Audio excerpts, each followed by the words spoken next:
జై ఆంధ్ర, జై జనసేన.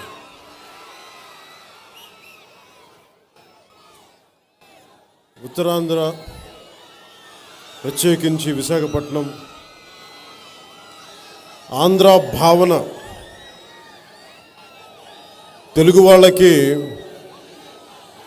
కర్ణాటక, తమిళనాడు, తెలంగాణ, ఆంధ్ర ఎట్లా ఉన్నాయో ఆంధ్ర భావన తెలుగు వారిలో మా ఆంధ్ర అన్న భావన విశాఖపట్నంలోనే మొదలైంది. ఆ భావన భాషా ప్రయుక్త రాష్ట్రాలు ఏర్పాటైన తర్వాత మా ఆంధ్ర అన్న భావన, దానికోసం 32 మంది యువకులు చనిపోయారు పోలీస్ కాల్పుల్లో. విశాఖ ఉక్కు ఆంధ్రుల హక్కు అనే నినాదం అది మనకి విశాఖపట్నంలోనే మొదలైంది. కేంద్ర ప్రభుత్వం పెద్దలతోటి నేను మాట్లాడినప్పుడు అనేక సందర్భాల్లో వారికి ఒకటే తెలియజేశాను. ఆంధ్రులకి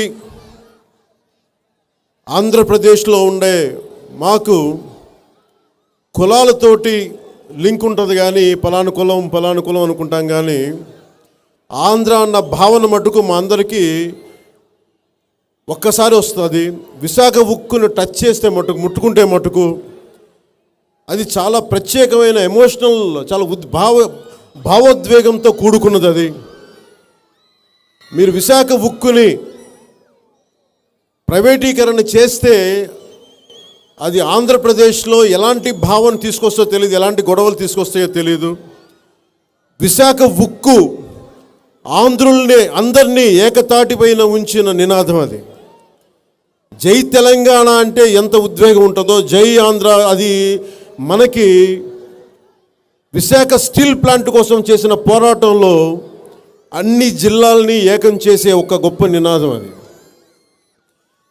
ఇది చెప్తేనే అమిత్ షా గారు దాన్ని గౌరవించి ఈరోజు దాకా దాన్ని ప్రైవేటీకరణ చేయకుండా కొంత మన ప్రయత్నం మనం చేయగలిగాం, మన ఆర్గ్యుమెంట్ వినిపించగలిగాం. నేను ఈ రోజున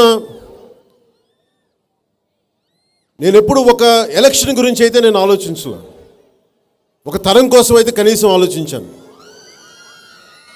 ఈరోజు అక్కడ చిన్నపిల్లలు ఉన్నారు, వారందరికీ మీకు ఓటు హక్కు ఉందమ్మా? మీ అందరికీ చాలామందికి మొదటి ఓటు హక్కు వచ్చి ఉండొచ్చు, కొంతమందికి లేకపోయి ఉండొచ్చు. నేను ఆలోచించేది ఆ తరం కోసం కూడా ఆలోచిస్తాను. 2008 నుంచి రాజకీయాల్లో ఉన్నవాడిని. నేను తిరుగుతున్నప్పుడు నీ చుట్టూ ఎక్కువ చిన్నపిల్లలు తిరుగుతారు, 14 ఏళ్ళ పిల్లలు, ఓటుకు రాని పిల్లలు. అంటే నేను ఎప్పుడు గౌరవించేవాడిని. నేను రాబోయే తరం కోసం పనిచేసేవాడిని, ఈ తరాన్ని కాపాడుకుంటూ రాబోయే తరం కోసం పనిచేసేవాడిని. సో నాకు వీళ్ళతో మాట్లాడితే, వీళ్ళతో నమస్కారాలు పెడితే ఓట్లు వస్తాయి. నేను ఓట్లు కోసం రాలేదు, మార్పు కోసం వచ్చాను. మార్పు కోసం ఓట్లు కావాలి. అధికారం కోసం నేను ఓట్లు అడగను, మార్పు కోసం నేను ఓట్లు అడుగుతాను. నాకు ఇది ప్రత్యేకించి ఉత్తరాంధ్ర చాలా ప్రియమైన ప్రాంతం నాకు ఇది. ఇందాక దారిలో వస్తూ ఉంటే వంగపండు ప్రసాద్ గారి విగ్రహం చూస్తూ ఉన్నాను మన బీచ్లో, ఆర్కే బీచ్లో. ఆయన చూడగానే ఒకటి గుర్తొచ్చింది. ఆయన నేను 2014లో కలిపి క్యాన్వాసింగ్ ఆయన కూడా వచ్చాను. నాకు ఇష్టమైన, నేను ప్రేమగా పిలుచుకున్న అన్న గద్దర్ గారు, ఆయన సమకాలీకులు, ఆయన కుటుంబీకుడు, వామపక్ష భావజాలంతో ప్రజలకి మరింత చేరువైన వ్యక్తులు వీళ్ళు. ఉత్తరాంధ్ర చాలా చైతన్యం ఉన్న నేల ఇది, అందరినీ ఆహ్వానించే నేల, అభివృద్ధి అందరినీ గుండెలకు తీసుకునే నేల, అందరికీ అభివృద్ధి చేసే నేల. కానీ ఉత్తరాంధ్ర ప్రజల మట్టుకు అనేక రాష్ట్రాలకి, పక్క ప్రాంతాలకి వెళ్ళిపోతూ ఉన్నారు. ఉత్తరాంధ్ర వలసలో ఆగాలి. ఇక్కడ నుంచి ఉపాధి అవకాశాలు ఇక్కడే ఉండాలి ఉత్తరాంధ్రకి. నేను మీ ఓట్ల కోసం అయితే నేను ఇంత కష్టపడక్కర్లా. నేను మీ భవిష్యత్తు కోసం నేను మాట్లాడుతూ ఉన్నాను ఇక్కడ. మన మత్స్యకారులు బోట్లు కాలిపోతే నేను మన నిధుల్లోంచి డబ్బులు ఇచ్చాను. అది ఇచ్చింది 50,000 అవ్వచ్చు ఒక్కొక్క వ్యక్తికి. నాకు అది దాదాపు 30 లక్షలు అయ్యిండొచ్చేమో. నేను ప్రతిసారి ఆ డబ్బు ఇచ్చేది ఎందుకు తీసుకుంటానంటే, ఈ సమాజంలో ఇంకా నీకోసం తపన పడే మనుషులు ఉన్నారు. నీకోసం ఓట్ల కోసం అడిగేవాళ్ళు కాదు, నీకు కష్టం వస్తే నిలబడే మనుషులు ఉన్నారు. నీకోసం కష్టం వస్తే నిలబడే జనసేన పార్టీ ఉందని చెప్పడానికి. నేను ఎప్పుడు పార్టీ పెడతానని కానీ, లేదంటే ఒక పదవి కోసం పాకులాడతానని నేను ఎప్పుడు ఊహించలేదు. నాకు అలాంటి ఆలోచించలేదు. నేను ఆలోచించిందల్లా వచ్చే తరాల కోసం, వచ్చే భావితరాల భవిష్యత్తు కోసం మనం ఏం చేయాలనేది. అది అంకురార్పణ. నేను ఇక్కడ 90లో 94, 95లో నేను ఇక్కడ నటనలో ఓనామాలు దిద్దుకున్నప్పుడు నాకు ఆలోచన వచ్చేది. ఎందుకంటే నాకు ఉత్తరాంధ్ర తాలూకు చైతన్యం తెలుసు. నాకు ఈ రోజున నాకు ఇంత పార్టీ పెట్టగలిగాను. ఇక్కడ పార్టీ ఒంటి చేత్తో నడపగలుగుతున్నాను, డబ్బులు లేకుండా. కేవలం మీ ప్రేమాభిమానాల వల్ల నేను పార్టీని నడుపుతున్నాను. ఇన్ని కోట్ల మంది ప్రజలు ఇంత ప్రేమాభిమానాలు సంపాదించగలిగానంటే అది నాకు ఉత్తరాంధ్ర పెట్టిన భిక్ష. నాకు అది నటనలో ఓనామాలు నన్ను మీరు సినిమాల్లో ఆదరిస్తే ఆ ఆదరణని నేను ఎలాగ రుణం తీర్చుకోవాలో తెలియక నేను పార్టీ పెట్టి మీ రుణం తీర్చుకోవాలనుకున్నాను, పని చేస్తూ. అందుకే నాకు ఓటమి భయం అయ్యేది. నాకు ఎప్పుడు ఆశయం ఉన్నవాడికి ఓటమి అనిపించదు, అది గెలుపులా ఉంటుంది. ఎందుకంటే నేను పోరాడాను. కొంతమంది పొగడ్తలకి ఉప్పొంగిపోతారేమో. నాకు తగిలిన ప్రతి దెబ్బకి నేను ఉప్పొంగిపోతాను, ప్రతి ఓటమికి ఉప్పొంగిపోతాను. నేను పని చేశాను, కష్టం నాకు తెలుసు. అవమానాలు ఎదుర్కోవాలి, వెటకారాలు చేస్తారు, వ్యంగ్యాస్త్రాలు విసురుతారు. నాకు అన్నీ భరించడానికి నేను మీ భవిష్యత్తు కోసమే, ఉత్తరాంధ్ర ఆంధ్ర యువత వలసలాగాలి. తెలంగాణలో 1,200 మంది యువకులు ఆత్మహత్యలు చేసుకున్నారు తెలంగాణ రాష్ట్రం కోసం. వారి బలిదానాలు నిజంగా నిష్ప్రయోజనం అయిపోతాయి. మన తెలంగాణ ఎన్నికల్లో కూడా నేను చెప్పింది ఏంటంటే, నేను ఆంధ్ర మీద ఎందుకు దృష్టి పెట్టామంటే, మీరు మీ బలిదానాలతో రాష్ట్రం చేసుకున్నారు. ఇక్కడ మా యువత బలిదానాల కోసం కాదు, వెళ్ళి జీవనోపాధి కోసం పక్క రాష్ట్రాలకు వెళ్ళిపోతూ ఉన్నారు. ఇది చాలా బాధగా ఉంది నాకు. మీరు 151 సభ్యుల్ని వైసీపీకి ఇస్తే పోయిన ఎన్నికల్లో మీరు ఏ జాబ్ క్యాలెండర్ కూడా కనీసం వాళ్ళకి ఫుల్ఫిల్ చేయలేపారు. వాళ్ళందరికీ ఎన్నికలు గుర్తొస్తాయి. ఈ 5 సంవత్సరాలు గడిచిపోతే సరిపోద్ది ఉంటుంది. ఈ 5 సంవత్సరాలు యువతలో ఎంత విలువైన కాలమో నిజంగా తెలిస్తే ఇలాంటి తప్పులు చేయం మనం. నేను 18, 16, 15 నుంచి 16 ఏళ్ల నుంచి 24, 25 ఏళ్ల వరకు చాలా కీలకమైన దశ ప్రతి మనిషిలో.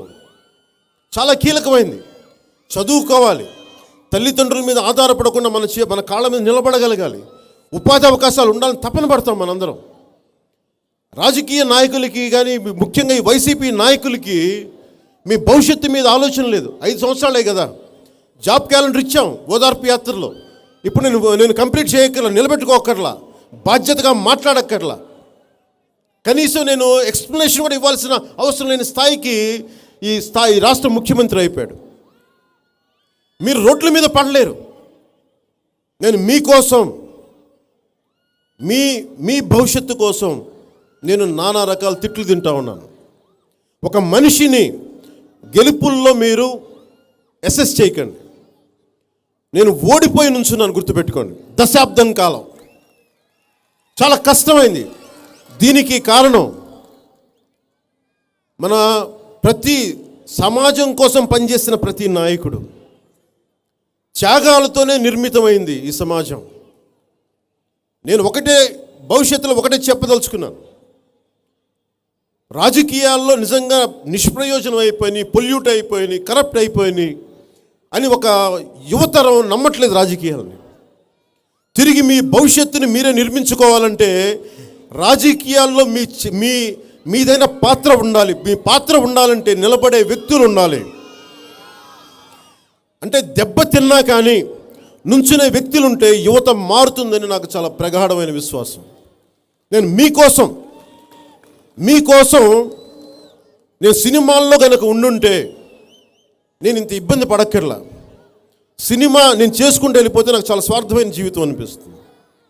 నేను ఒక్కనే బతుకుతా, 100 కోట్లు సంపాదించుకోవచ్చు, ఏదో ఖచ్చితంగా దాన ధర్మాలు చేయొచ్చు, కానీ నా తృప్తి ఇవ్వలేదు. నేను మీ భవిష్యత్తులో మీకు ఒక 25 సంవత్సరాల భవిష్యత్తు ఇస్తే నేను సంపాదించిన డబ్బు కంటే కూడా కొన్ని 100 రెట్లు ఎక్కువ. అది మీకోసం పనిచేసే వాళ్ళు కావాలి కదా. నేను ఈ రోజున మీకు మాటిస్తా ఉన్నాను, ఉత్తరాంధ్ర ఉపాధి అవకాశాలు ఇక్కడే ఉండేలాగా మనస్ఫూర్తిగా మీకోసం నేను కృషి చేస్తాను. మీరు చూడండి, నేను ఉన్న ఒక్క ఎమ్మెల్యే వెళ్ళిపోతే అంటే మీరు నన్ను చూడాల్సింది,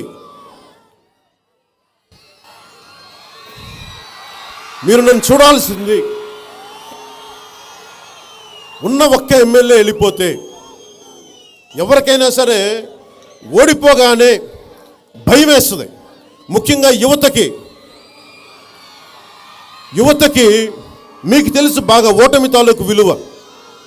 ఒక ఎంట్రన్స్ టెస్ట్లో ఫెయిల్ అయితే, ఒక ఎగ్జామ్లో ఫెయిల్ అయితే తలెత్తుకోలేం.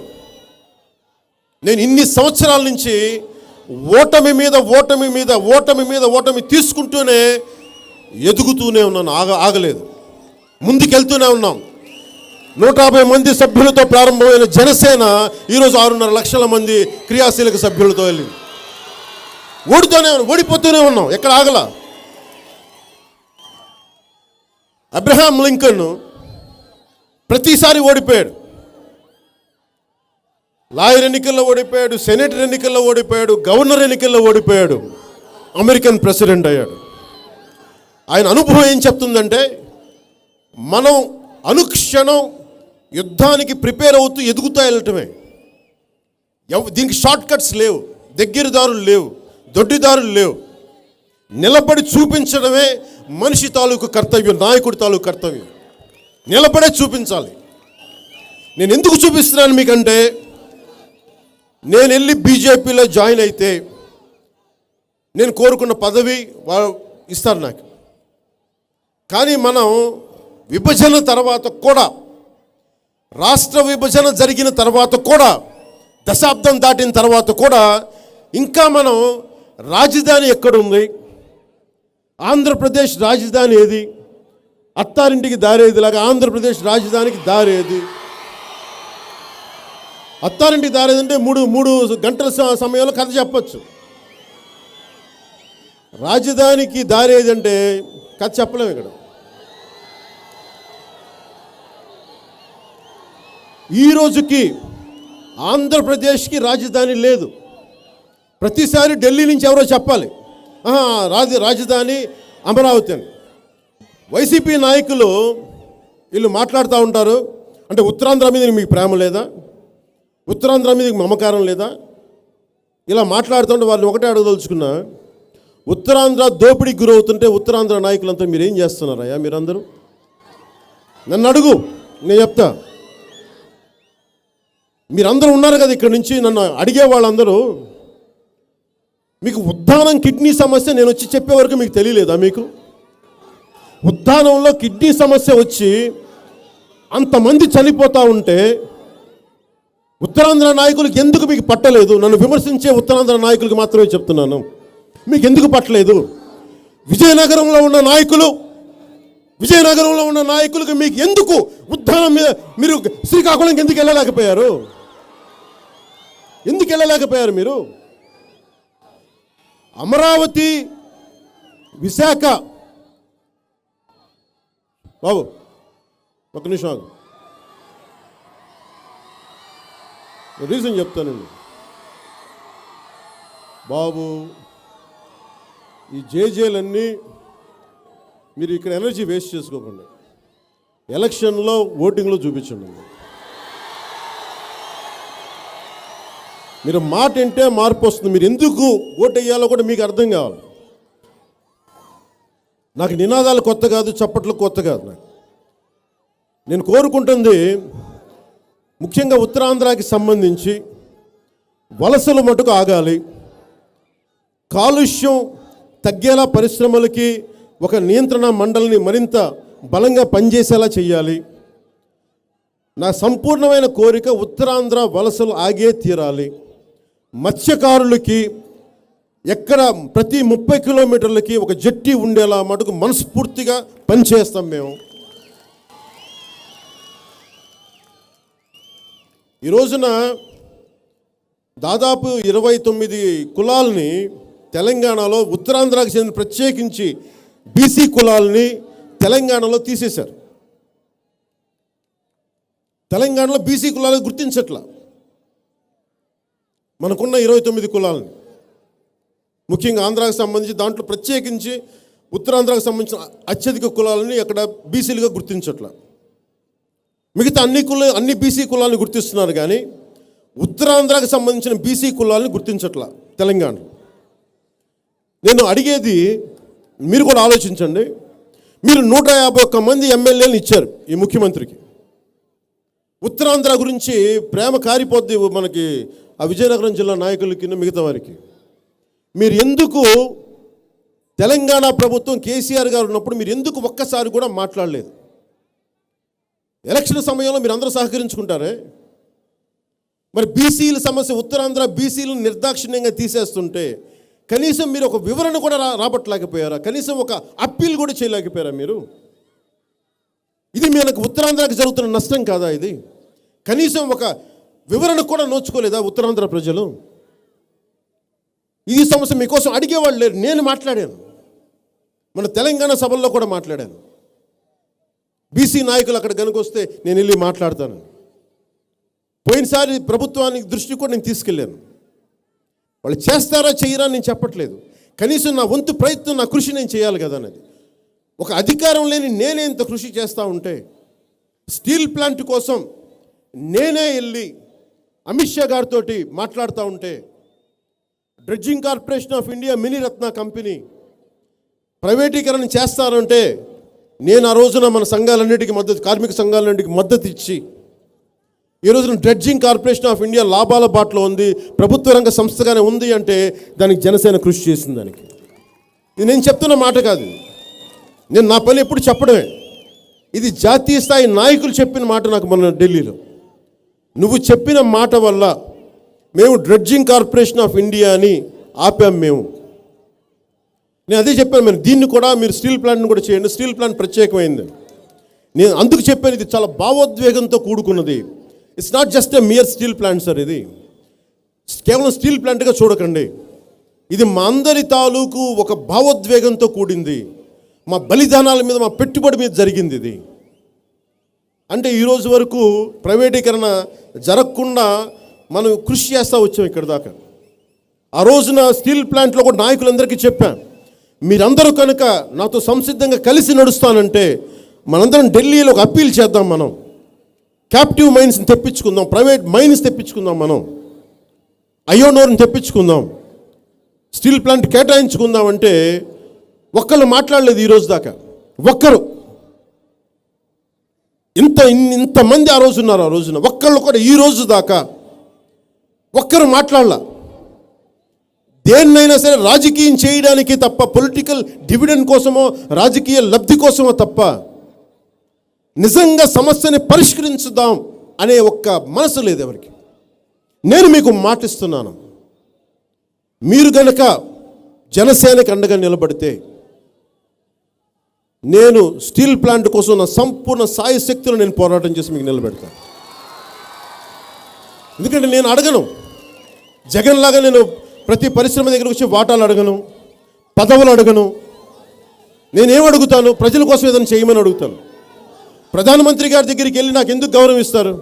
బాబు మీరు ఆగాలమ్మా, మీరు ఆగాలి, థ్యాంక్ యూ, మీరు ఆగాలి, ఆడపిల్లలకి ఇబ్బందిగా ఉంది, మీరు దయచేసి ఆగాలి, థ్యాంక్ యూ. ఆడపడుచులు ఉన్నారు, మీరు దయచేసి గౌరవంతో మీరు ఆగాలి ప్లీజ్. మీరు ఆగాలి.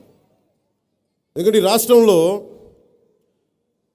వైసీపీ ప్రభుత్వం వచ్చాక 40% మహిళల మీద దాడులు పెరిగిపోయినాయి. ఒక్క సంవత్సరం 40% అధికంగా దాడులు పెరిగిపోయినాయి. ఆంధ్రప్రదేశ్ మహిళల మీద దాడిలో 6వ స్థానంలో ఉంది భారతదేశంలో.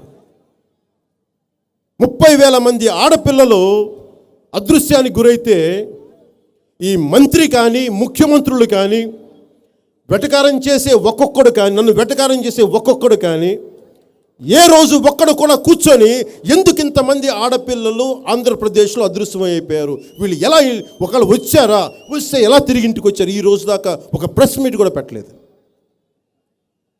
నేను అనుక్షణం తపన పడతా ఉన్నాను. మీకోసం పనిచేసే వ్యక్తులు నేను అందరికీ సుఖాల్లో గుర్తున్నాను. నేను అందరికీ నా జీవితం నా అదృష్టమో దురదృష్టమో, నేను సక్సెస్ అయినప్పుడు నన్ను ఎవరు గుర్తుపెట్టుకోరు. కష్టం రాగానే పవన్ కళ్యాణ్ గుర్తొస్తాడు, కష్టం రాగానే జనసేన గుర్తొస్తుంది.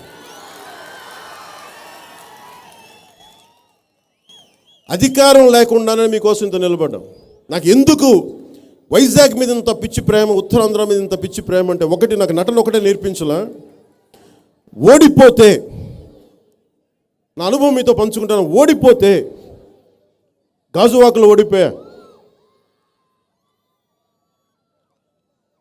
ప్రతి ఒక్కరు ఓటమిని చాలా తక్కువగా తీసుకుంటారు, అవమానంగా తీసుకుంటారు. నేను చిన్నప్పటి నుంచి ఓటమిలు ఎదుర్కొంటేనే పెరిగాను.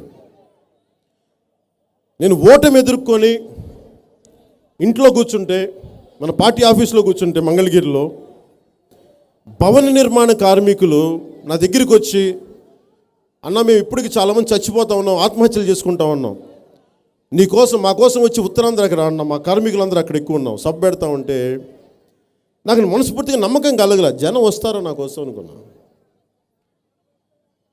ఓడిపోయాను కదా, నా మీద ఏం మోజు ఉంటుంది ఎవరికైనా. కొత్త అయితే మోజు ఉంటుంది కానీ తర్వాత ఇప్పుడు ఓడిపోయాను కదా, ఓడిపోయిన వాడితోటి ఏం మోజు ఉంటుంది, ఎవరిని చూడాలని వస్తారు, ఎవరు నా మాట వింటారని అంటే ఏ మాత్రం నాకు. కాకపోతే నేను పెట్టుకున్న నా మీద నాకున్న గౌరవంతో నేను ఒకటే అడిగాను, మన నాయకులందరికీ చెప్పాను, జనం వస్తారా అని అడిగాను, ప్రజలు వస్తారా మన కోసం అంటే. వాళ్ళు అన్నారు ఏంటంటే ఎవరు కూడా అన్యమనస్కంగానే, అంటే సంపూర్ణమైన విశ్వాసంతో చెప్పలా, వస్తారు సార్, ఖచ్చితంగా వస్తారు సార్, ఎందుకు రారని వాళ్ళ మాటల్లోనే నాకు విశ్వాసం కనిపించలే. కానీ నేను ఒకటి నిర్ణయించుకున్నాను పాలిటిక్స్కి వచ్చినప్పుడు, ఎవరు వచ్చినా రాకపోయినా నేనైతే నడుస్తూనే ఉంటాను. Men may come men may go but I go on for ever, lord tennis అని చెప్పింది. ఎవరు వచ్చినా రాకపోయినా నేను నిర్ణయించుకున్న దారిలో నేను నడుస్తాను. వస్తే వచ్చారు సంతోషం, లేదా నేను ఒక్కడే వెళ్తాను. నాకు దీంట్లో అవమానాలు లేవు, దీనిపై నాకు ఎలాంటి అనుమానం కూడా లేదు. ఆ రోజు నేను వచ్చి ఎయిర్పోర్ట్లో దిగ్గానే పావు గంట ఆగమన్నారు. దేనికి అంటే ఇంకా ఎవరు గ్యాదర్ అవ్వట్లేదు, ఇంకా రాలేదంటే ఎంతమంది ఉంటారని అడిగాను. అంటే కనీసం ఒక 200 మంది ఉన్నారా అని అడిగాను. లేదు సార్ ఇంకా ఎక్కువ ఉన్నారు. నాకు 500 ఉంటే చాలు, నేను నడుచుకుంటూ వెళ్ళిపోతాను, నాకు అవసరం.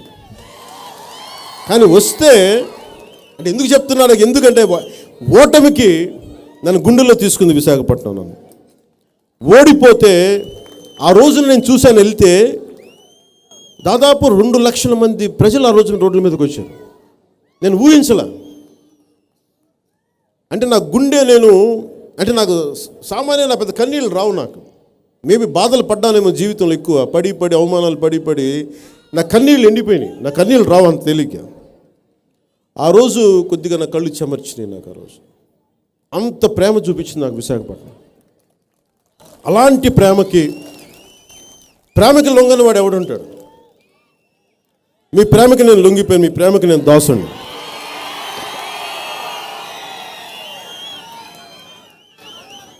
నేను 2014 నుంచి కూడా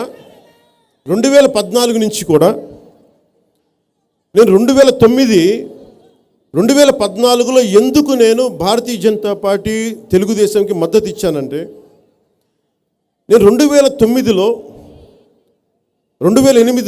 ఆ రోజున మనం పెట్టిన రాజకీయ పార్టీ, దాని వ్యవహార శైలి, ఆ పార్టీని నిలబెట్టుకోలేని తనం, ఆ పార్టీని ముందుకు తీసుకెళ్ళలేని తనం చుట్టుపక్కల ఉన్న వ్యక్తుల వల్ల నేను అందుకనే చాలా మొండి నిర్ణయం తీసుకున్నాను. ఉన్నా పోయినా నేను పార్టీని ఎక్కడ కలపను. బతికున్నా చచ్చిపోయినా నేను పార్టీ జనసేన పార్టీగానే ఉంటుంది. బలమైన భావజాలమే ఉంటుంది. రాని ఓట్లు వస్తే రాని, రాకపోతే రాని, కానీ ఒక నమ్ముకున్న సిద్ధాంతం కోసం నిలబడి తీరాలి. కష్టాల్లో ఉన్న వాళ్ళకి భుజం కాయాలి. ఓట్లు వస్తే రావచ్చు, లేకపోతే రాకపోవచ్చు, కానీ నేను నిలబడాలి అని చాలా బలమైన నిర్ణయం తీసుకున్నాను ఆ రోజు. కానీ కేవలం నేను ఒక పోరాటం చేసే వ్యక్తిగా నాకు ఉండటం ఇష్టం లేదు. నాకు చాలామంది అడవుల్లో ఉన్నారు. అడవులకు వెళ్ళిపోయి ఉద్యమాలు చేసుకుంటా చాలామంది పోరాట యోధులు ఉన్నారు. కానీ అది పోరాటం అయిపోతుంది. కానీ పోరాటం తాలూకు అంతిమ లక్ష్యం ఫలితాలు కావాలి. మీ భవిష్యత్తును నిర్దేశించాలి. ఉపాధి అవకాశాలు రావాలి, అభివృద్ధి ఉండాలి, ఉద్యోగ అవకాశాలు రావాలి. ఎక్కడ నేను మధ్య మార్గం తీసుకున్నాను. నా బలాన్ని ఆ రోజున టీడీపీకి, భారతీయ జనతా పార్టీకి నరేంద్ర మోదీ గారు ప్రధానమంత్రిగా అవుతా ఉన్నారు. ఆయనకి అండగా ఉంటే విడిపోయిన మన రాష్ట్రానికి మేలు జరుగుద్దనే ఉద్దేశంతో ఆ రోజు చేశాను. నేను ఎందుకంటే ఓట్లు విడగొట్టడం నాకు ఇష్టం లేదు. నా ఈగో గేమ్స్కి నేను వెళ్ళను. అహంకారంగా నేను అనే గేమ్స్కి నేను వెళ్ళను. మనం అనుకునే గేమ్కి నేను వెళ్తాను. దురదృష్టవశాత్తు 2019లో కుదరలేదు. అది కారణాలు అనేకం. కానీ గత అయిపోయింది. 2024 ఎన్నికలకి మట్టుకు ఆంధ్రప్రదేశ్ భవిష్యత్తు బంగారుమయం చేయాలి, బంగారు బాట వేయాలి. ఇది మీరందరూ అడుగుతూ ఉంటే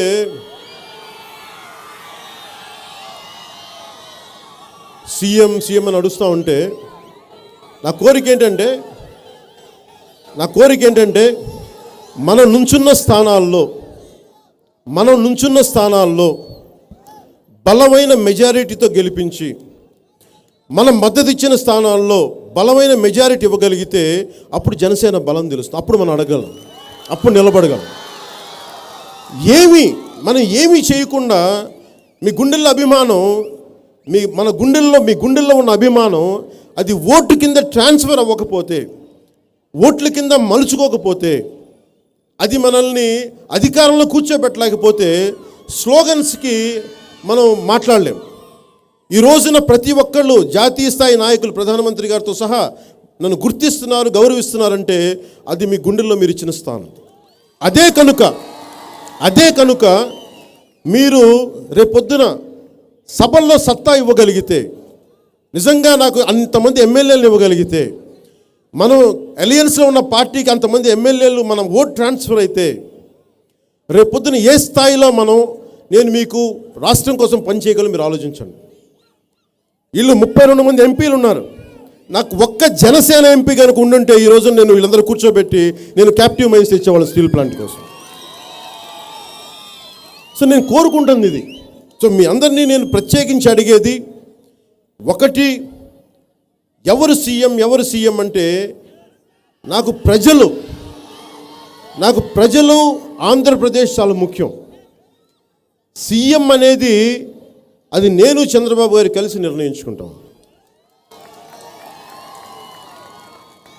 మేమిద్దరం కూర్చొని అందరి అభిప్రాయాలు తీసుకొని ప్రజలతో కూర్చొని ఎలా తీసుకెళ్తే బాగుంటుంది, ఏం జరిగితే బాగుంటుంది అన్నీ మీ ముందు తెల్లమే చేస్తాం. మీకు మాటిస్తున్నాను. మీకు అన్నీ చెప్పే చేస్తాను. నేను లోపాయికారిగా నేను చేయను. వెనక డొంక తిరుగుడు పనులు నేను చేయను. ఆ రోజు నేను 1900 ఎన్నికల్లో కూడా నేను తెలుగుదేశంతో పొత్తుంటే నేను చెప్తాను కదా తెలుగుదేశంతో పొత్తుందని. 2014లో పొత్తున్నవాడిని 2019 లేదంటే లేదు, అంతే. ఈరోజు ఉందంటే ఉంది. మీరు బీ పార్టీ అంటే మేము ఎవరికి బీ పార్టీ కాదమ్మా. మేము తెలుగుదేశం పార్టీ వెనక నడవట్లేదు, మనం తెలుగుదేశంతో పాటు కలిసి నడుస్తున్నాం.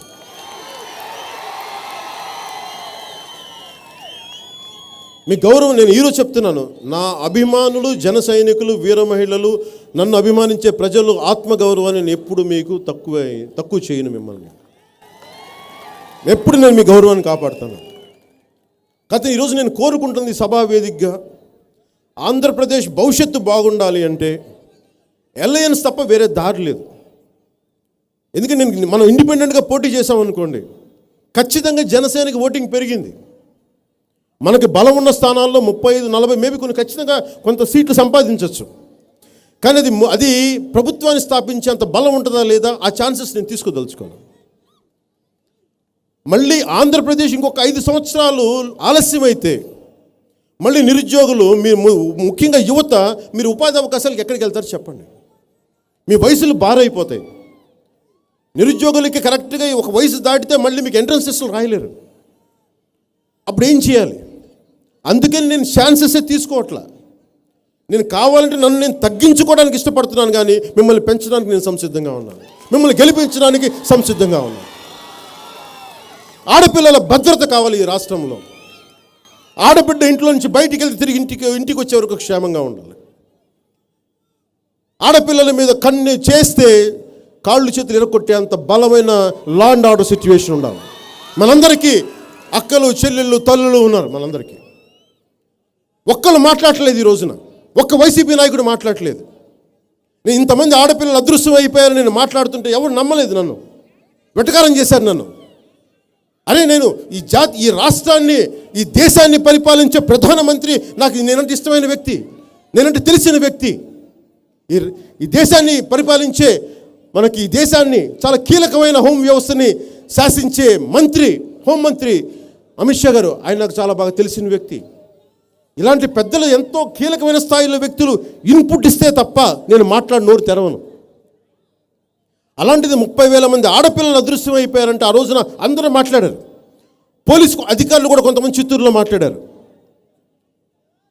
నేను వాడికి ఒకటే చెప్పాను, నేను జనవాణి కార్యక్రమం రోజు మీరందరికీ ఎఫ్ఐఆర్ ఫైల్ అయితే తప్ప పోలీసు వ్యవస్థకి ఎంతమంది అదృశ్యం అయిపోయారు మీకు తెలియదు. నాకు ఎఫ్ఐఆర్ అవ్వకముందు మా దగ్గరికి వస్తారు, అన్న ఎఫ్ఐఆర్ కూడా దాఖలు చేద్దామంటే ఎవరు పోలీసు వ్యవస్థ తీసుకోవట్లేదు, అలాంటి కేసులు నా దగ్గరికి వస్తాయి. సో మీరు ఎఫ్ఐఆర్ అయిన కేసుల గురించే మాట్లాడుతున్నాను, నేను ఎఫ్ఐఆర్ పెట్టని కేసుల గురించి మాట్లాడుతున్నాను. ఇంకా అవైతే ఇంకెన్ని ఉంటాయో. నేను జనవాణి కార్యక్రమం చేస్తూ ఉంటే మన అనకాపల్లి నుంచి వచ్చి ఆడబిడ్డ నా కూతురు 2 సంవత్సరాల నుంచి మాయమైపోయింది, అన్న అదృశ్యం అయిపోయింది, కారులతో సహా చెప్తే జనసేన దగ్గరికి వచ్చి ఆ రోజున జనవాణి మన దగ్గరికి వచ్చి ఒక కంప్లైంట్ ఇస్తే వారం రోజుల్లోపు ఆడబిడ్డ ట్రేస్ అవుట్ అవ్వగలిగింది. అంటే మన బాధ్యతగా ఉండి మాట్లాడేవాడు ఒకడుంటే వ్యవస్థలు కదులుతాయి. పోలీస్ వ్యవస్థని నిర్వీర్యం చేయకూడదు, పోలీస్ వ్యవస్థని బలోపేతం చేయాలి. పోలీస్ వ్యవస్థని రాజకీయ పార్టీల గూండాలుగా వాడకూడదు, రాజకీయ పార్టీలకు కూర్చొని కార్యకర్తలా వాడకూడదు. నేను ఒక యూనిఫామ్ వేసుకుని ఒక ఆంధ్రప్రదేశ్ మాజీ ప్రభుత్వ ఉద్యోగి కొడుకుని, నాకు ఆ యూనిఫామ్ తాలూకు విలువ తెలిసిన వాడిని. జనసేన తెలుగుదేశం ప్రభుత్వం మీరు మ్యాండేట్ ఇవ్వగలిగితే తిరిగి పోలీస్ శాఖకి పునర్వైభవం కలిగిస్తాం. వారికి పునర్వైభవం కలిగిస్తే లా అండ్ ఆర్డర్ బాగుంటుంది. ఇంతెందుకు, నేను మొన్న బీచ్లో మనకి ఈ ఫిషర్మెన్స్ మా మత్స్యకారుల దగ్గర బోట్లు దగ్ధమై అక్కడికి వెళ్తే, ఆ పోర్టుకి వెళ్తే వాళ్ళు చెప్తా ఉన్నారు, ఆడవాళ్ళు ఇంట్లోంచి మనకి పోర్టులో బయటికి రావాలంటే భయం వేస్తున్నారు, చీకట్లో ఏం చేస్తారో తెలియట్లేదు, మాకు దొంగతనాలు చేస్తున్నారు, బెదిరిస్తున్నారు, ఈ దండుపాలెం గ్యాంగుల్లా తయారయ్యి అన్నా అని చెప్తా ఉన్నారు. ఇంత పోలీస్ శాఖ ఉంది, నాలాంటి వాడు ఒకడు వస్తే ఇంత పోలీస్ శాఖ ఉంది. అలాంటిది పోలీస్ శాఖని సరిగ్గా ఎఫెక్టివ్గా వాడట్లేదు, సమర్థవంతంగా వాడేలాగా. నేను ఒక్కటి మీకు మాటిస్తున్నాను, జనసేన తెలుగుదేశం ప్రభుత్వం వస్తే లా అండ్ ఆర్డర్లో అన్కాంప్రమైజింగ్ బిహేవియర్ ఉంటుంది. అన్కాంప్రమైజింగ్ బలమైన పోలీసు అధికారులు, నిర్దిష్టంగా చట్టాలకు లోబడి పనిచేసే పోలీసు అధికారులని వీళ్ళనే ముందుకు పెడతాం. అంతేగాని కొమ్ము కాసే పోలీసు అధికారులను తీసుకురాం. ప్రజలకి రక్షణగా ఉండే పోలీసు అధికారులను ముందు పెడతాం. నా సినిమా టికెట్లు మీరు ఉద్యోగులు కానీ మిగతా ప్రజలందరూ కూడా ఆలోచించాల్సింది, వ్యవస్థలు ఎలా పనిచేసుకుంటే అలా పనిచేస్తాయి. మనం ఎలా పని చేయించుకుంటామన్న దాని మీద సమర్థత ఉంటుంది. నా సినిమాని ఆప్ చేయడం కోసం 10 రూపాయలు టికెట్లు పెట్టి చీఫ్ సెక్రటరీ నుంచి, ఒక రాష్ట్రాన్ని నిర్దేశించే చీఫ్ సెక్రటరీ దగ్గర నుంచి ఎంఆర్ఓ దాకా సినిమా థియేటర్లకి కాపలాలు పెట్టారు, టికెట్లు అమ్మచ్చు. వీళ్ళందరూ దేనికి పనిచేయాలి? వీళ్ళందరూ ప్రజా సమస్యల కోసం పనిచేయాలి. సినిమా టికెట్లకి ఇలాంటి చిల్లరకి జగన్ లాంటి వాడు వాడుతూ ఉంటే మనం ఏం మాట్లాడతాం? జగన్ ఏమనుకుంటాడన్నా 10 రూపాయలకి అమ్మితే నేను నష్టపోతాను అనుకుంటాడు. ఈ చిల్లర యాషాలు, ఈ చిల్లర పనులు నాకేముంటుంది చెప్తా.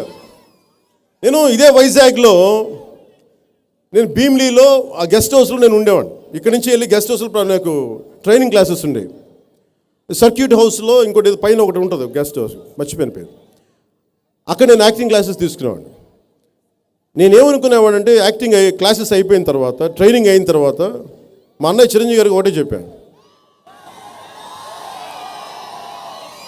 నాకు జీవితంలో ఎదుర్కోగలిగే ధైర్యం ఇచ్చింది. నాకు సినిమాల్లో చేస్తాను లేదు నాకు తెలియదు, కానీ నాకు జీవితాన్ని సమర్థవంతంగా ఎదుర్కొనగలిగే ధైర్యం ఇచ్చింది. నాలో సిగ్గు పోగొట్టింది. నాకు ఒక మాట్లాడలేని ఒక భయం ఉండేది, మాట్లాడాలంటే భయం ఉండేది నాకు. అలాంటి మాట్లాడే భయాన్ని తీసేసింది నాకు ఆ యాక్టింగ్ కోర్సు. ఆ రోజుని చెప్పాను నేను, నాకు ఈ ధైర్యం ఇచ్చామనే చాలు, నాకు ఇంతకు మించి జీవితంలో ఏం అవసరం. అది నాకు వైజాగ్ ప్రసాదించింది.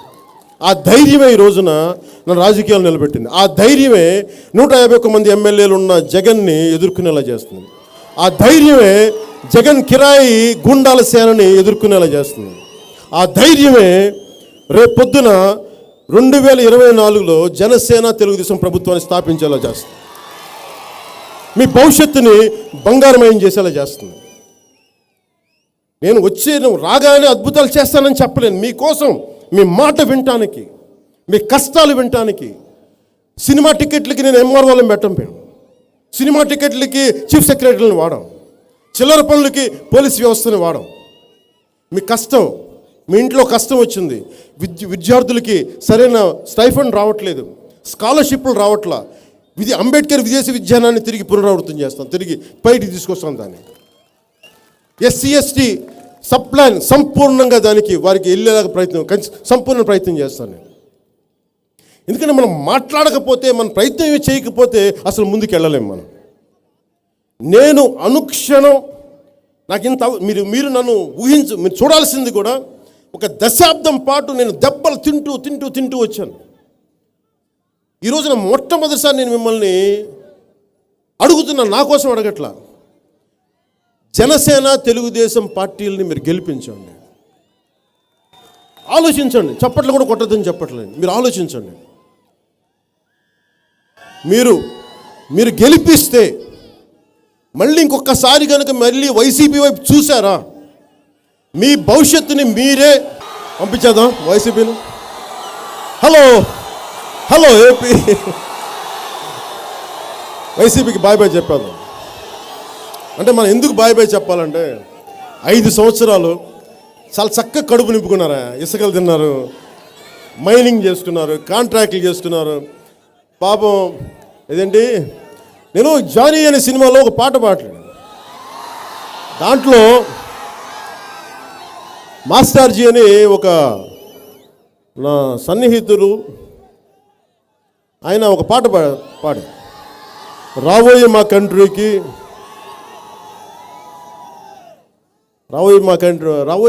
కానీ మంచి పాట ఉంది. రాబోయే మా కంట్రీ సారు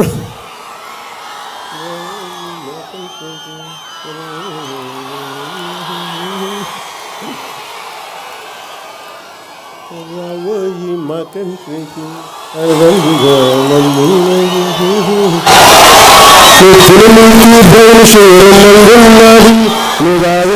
సర్కారు సారున్నది, పిల్లలకి బ్రౌన్ షుగర్ మందున్నది, రాజనీకి సర్కారు సారున్నది. ఆ రోజు సెన్సార్ ఉన్నది నాకు వచ్చి, ఈ పాట మీరు అవాయిడ్ చేయమన్నాం. రాబోయే మా కంట్రీకి మంచి బొంబాట్ లైఫ్ ఉందని చెప్తే, రాబోయే మా ఇంటికి అని చెప్పండి, మార్చండి అని చెప్పాను. అదే ఈరోజు నేను ఆ పాట పెట్టాలంటే, రాబోయే మా రాష్ట్రానికి తాగడానికి తినడానికి బ్రౌన్ షుగర్ మందు ఉన్నది, చక్కగా ఈజీగా గంజాయి దొరుకుద్ది, నువ్వు తాగడానికి బోల్డెన్ సర్కారు సారా ఉంటుంది. నిజం అది. సో చక్కగా బ్రౌన్ షుగర్లు, గంజాయిలు, సారాలతోటి చాలా డబ్బులు వచ్చేసినాయి వాళ్ళకి. వాళ్ళందరి దగ్గర వేల కోట్లు వచ్చేసినాయి. జగన్ దగ్గర ఆల్రెడీ, అంటే నాకు ఇబ్బంది ఏంటంటే ఒకళ్ళ దగ్గర రాజకీయాల్లో కరప్షన్ లేదు అనేది ఎవరు మాట్లాడలే. చాణక్యుడు చెప్పినట్టుగా అవినీతి అనేది ఒక చేప నీళ్ళలో ఉన్నప్పుడు నీళ్ళని మింగకుండా ఎలా ఉండలేదో, వ్యవస్థలో ఉన్న వాళ్ళు అవినీతి చేయకుండా ఉండలేరండి. అది చాణక్యుడు చెప్పింది. అలాగే నేను అనేది ఏంటంటే అవినీతి అనేది ఏ స్థాయికి వెళ్ళిపోయిందంటే, ఈ రోజున అవినీతి మీ భవిష్యత్తుని ఎలా కొడుతుందో చెప్తాను. మీరు కనుక జగన్కి డబ్బులు పెరిగిపోయినాయి, డబ్బులు పెరిగిపోయినాడు ఏం చేస్తాడు, మీరు భవిష్యత్తులో మీరు ఎలా ఉండాలో ఆలోచిస్తాడు. నువ్వేం తినాలి, నువ్వేం తినకూడదు, నువ్వేం వేసుకోవాలి, నువ్వేం వేసుకోకూడదు. వాడెవరు చెప్పడానికి మనకి, ఆ వ్యక్తులు ఎవరు చెప్పడానికి, క్షమించాలి, ఆ వ్యక్తులు ఎవరు చెప్పడానికి మనకి మనకు కావాల్సింది మన ఉపాధి అవకాశాలు కావాలి, మన వలసలు ఆగాలి, ఆడబిడ్డల భవిష్యత్తు బాగుండాలి. మనకు ముఖ్యంగా ఇన్ని పంచాయతీలు ఉన్నాయి, మనకి ఇన్ని వేల పంచాయతీలు, ఎన్ని నిధులు వచ్చినాయి మీరు అడగండి. 15th ఫైనాన్స్ కమిషన్ను గ్రాంట్స్ని గవర్నమెంట్ ఆఫ్ ఇండియా ఆపేసింది.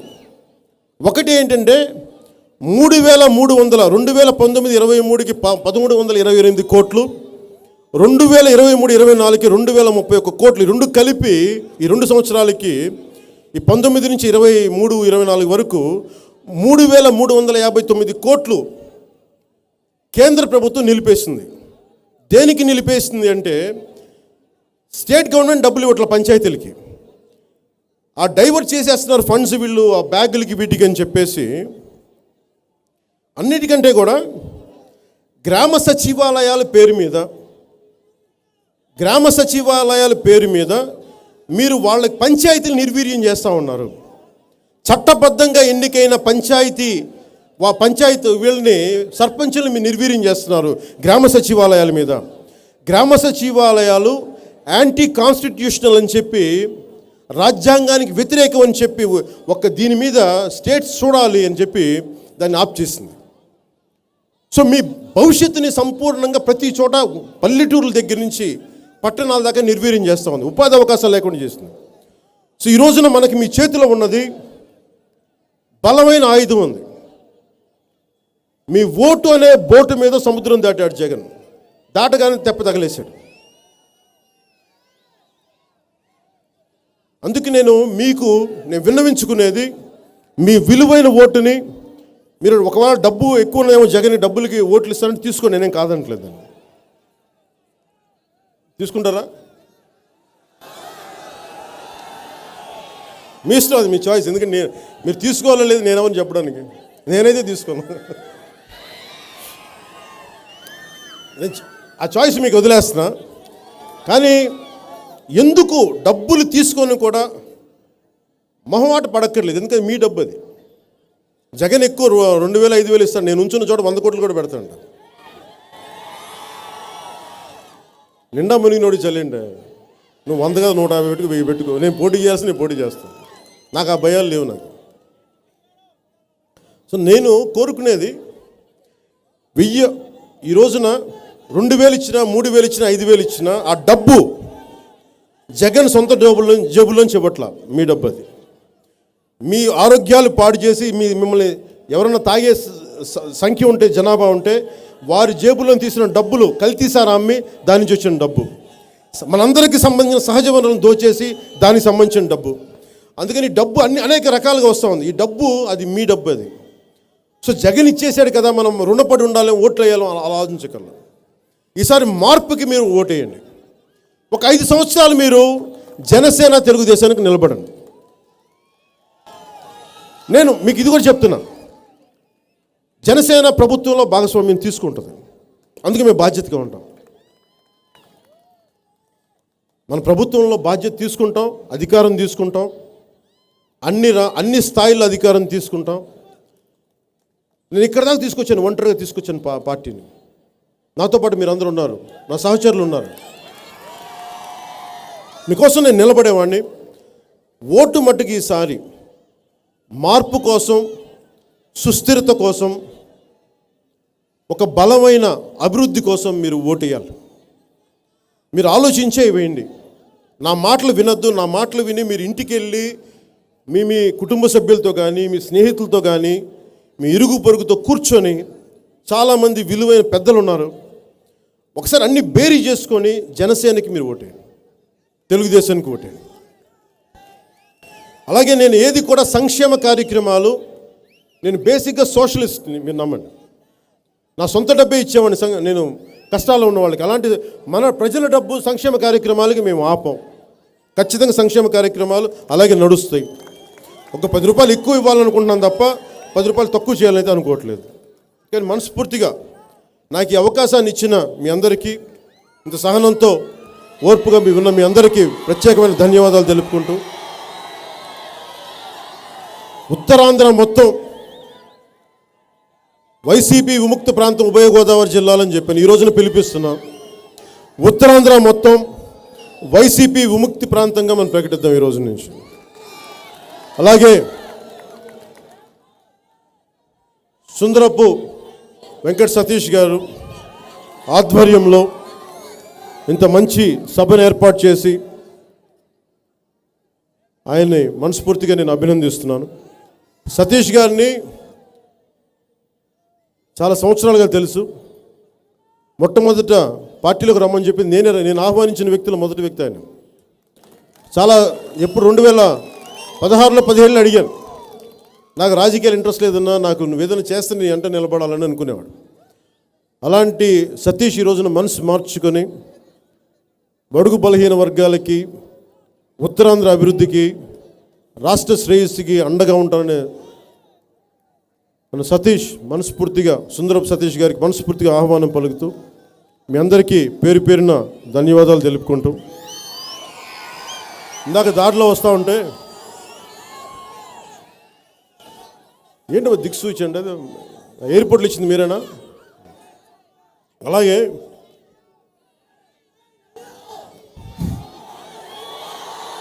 ఉపాధి అవకాశాలకు కానీ, అభివృద్ధికి కానీ కులం, మతం మన దగ్గర ప్రయారిటీ నేను చూస్తాను. అందరూ సమానంగానే చూస్తుందని ఖచ్చితంగా చెప్తున్నాను. అలాగే ఇందాక దారిలో వస్తూ ఉంటే ఒక కుర్రాడు బైక్లో ఇలా చూపిస్తూ ఉన్నాడు. నాకు అర్థం కాల, ఏంటి ఇలా ఇలా ఇలా అంటున్నాను. ఏంటి అర్థం ఇది? ఇంకా నేను 100 రోజులు అనుకున్నాను, కాదా 3 నెలలేనా? ఈ ముఖ్యంగా రైతాంగానికి, తుఫాను వల్ల నష్టపోయిన రైతాంగానికి ఈ విశాఖపట్నం సభా వేదికగా మనస్ఫూర్తిగా నా ప్రగాఢ సానుభూతిని తెలియజేస్తా ఉన్నాను. ఒక 3 నెలలు ఓపిక పట్టండి. 3 నెలలు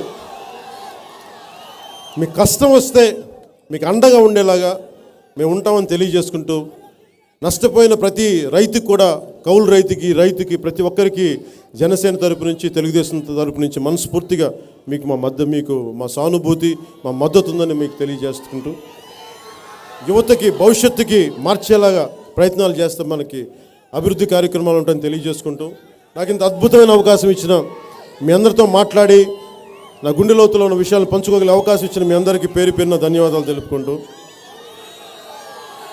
వారాహి యాత్రని మళ్ళీ చేస్తాం. ఎందుకంటే నేను ఈ 3 నెలలు నాయకులందరూ కూడా తెలియజేసుకుంటా ఉన్నాం, వ్యక్తిగతంగా కాదు, రాష్ట్ర అభివృద్ధి కోసం అందరం కలిసి పనిచేద్దాం.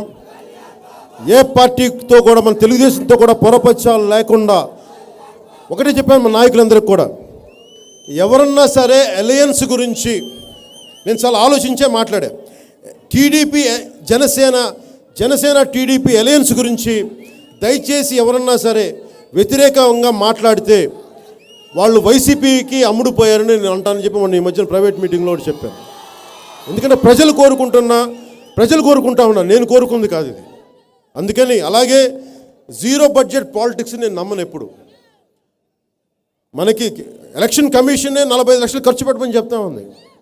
మన నాయకులు కూడా తెలియజేస్తా ఉన్నాను, జీరో బడ్జెట్లో అసలు భోజనాలు లేకుండా కడుపులు మార్చేయకండి. అందరికీ ప్రతి ఒక్కరు కూడా ఎలక్షనీరింగ్ చేయగలగాలి.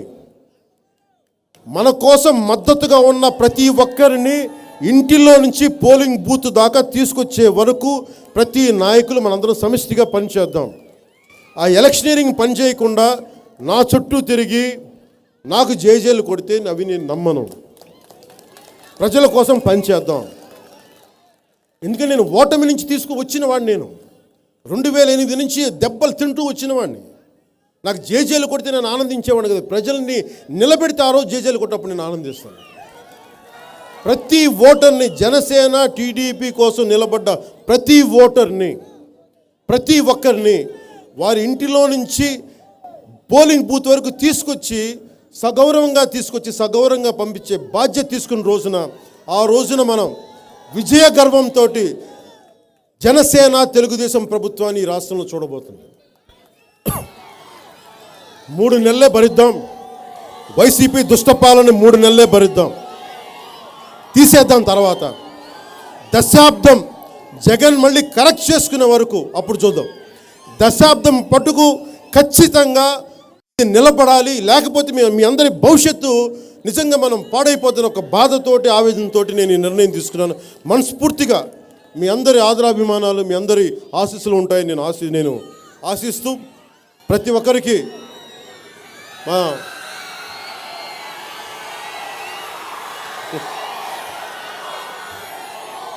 మా ఆడపడుచులకి, మా అక్క చెల్లెళ్ళకి, మా మహిళలకి, మబ్బుల్లో పరిగెత్తి పిడుగులు లాంటి మా యువతకి,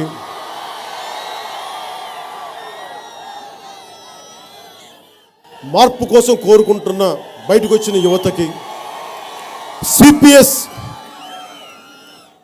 రద్దని చెప్పిన మిమ్మల్ని మోసం చేసిన ఉద్యోగులకి తిరిగి సిపిఎస్ని పునరావృతం చేస్తాం. తిరిగి సిపిఎస్ని అమలు చేసాలని ప్రయత్నం చేస్తాం కంపల్సరీగా.